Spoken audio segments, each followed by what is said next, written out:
நாமே செய்து விட்டோமையானால் இன்னும் ஒருபடி மேலே போய் சொல்லணும்னா நமக்கு வியாதிகள் வராமல் இருக்கணும், நாம் நினைத்ததெல்லாம் நடக்கணும் அப்படின்னு நாம் நினச்சிட்டு இருந்தோம்னா நமக்கு உரிய இஷ்ட தெய்வத்துக்கு அல்லது நம்முடைய குலதெய்வத்திற்கு ஒரு 3 மாதம் அல்லது 6 மாதத்துக்கு ஒரு தடவை போய் ஒரு அபிஷேகம் அல்லது திருமஞ்சனம் செய்து நம்முடைய குறைகளை எல்லாம் சொல்லி தெய்வத்திடம் வேண்டி வருதல்.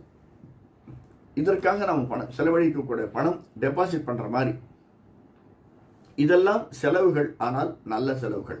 அப்படிப்பட்ட செலவுகளை செய்தோமையானால் மிக நன்றாக நேர்த்தியாக இருக்கும்.